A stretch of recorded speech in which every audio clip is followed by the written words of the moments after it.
सैयदना अबू हुरैरा रज़ी अल्लाह ताला अन्हु से रिवायत है कि रसूल अल्लाह सल्लल्लाहु अलैहि वसल्लम एक बार अपने सहाबा के दरमियान बैठे थे तो फरमाया कि मुझसे दीन की बातें पूछो।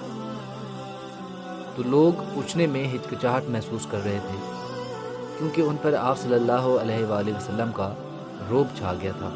तो एक शख्स आया और आप सल्लल्लाहु अलैहि वसल्लम के घुटनों के पास बैठा और बोला, या रसूलल्लाह सल्लल्लाहु अलैहि वसल्लम, इस्लाम क्या है? तो आप सल्लल्लाहु अलैहि वसल्लम ने फरमाया कि अल्लाह के साथ किसी को शरीक ना करे और नमाज कायम करे और ज़कात दे और रमज़ान के रोज़े रखे। वो बोला, सच कहा आपने। फिर उसने कहा, या रसूलल्लाह सल्लल्लाहु अलैहि वसल्लम, ईमान क्या है? तो आपने फरमाया, यकीन करे तो अल्लाह पर और उसकी किताबों पर और उससे मिलने पर और उसके पैगम्बरों पर, और यकीन करे तो जी उठने पर मरने के बाद, और तू यकीन करे पूरी तकदीर पर। वो बोला, सच कहा आपने। फिर बोला, या रसूलल्लाह सल्लल्लाहु अलैहि वसल्लम, एहसान क्या है? तो आप सल्लल्लाहु अलैहि वसल्लम ने जवाब दिया, अल्लाह से डरे जैसे तू उसको देख रहा है। अगर तू उसको नहीं देखता तो वो तुझको देख रहा है। वो बोला, सच कहा आपने। फिर बोला, या रसूलल्लाह सल्लल्लाहु अलैहि वसल्लम, क़यामत कब कायम होगी?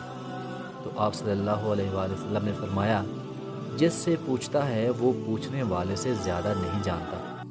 अलबत्ता मैं तुझसे उसकी निशानियाँ बयान करता हूँ। जब तू लौंडी को देखे या औरत को कि वो अपने मालिक और मियाँ को जिने तो ये क़यामत की निशानी है। और जब तू देखे नंगे पाँव, नंगे बदन, बहरों, गूंगों को, यानी अहमक और नादानों को, वो बादशाह हैं मुल्क के, तो ये क़यामत की निशानी है।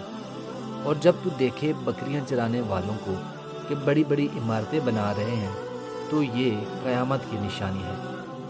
क़यामत गैब की 5 बातों में से है जिनका इल्म किसी को नहीं सिवाय अल्लाह के। फिर आप सल्लल्लाहु अलैहि वसल्लम ने ये आयत पढ़ी, अल्लाह के पास है क़यामत का इल्म और बरसाता है पानी और जानता है जो माँ के पेट में है, और कोई नहीं जानता कि कल क्या करेगा और कोई नहीं जानता किस मुल्क में मरेगा।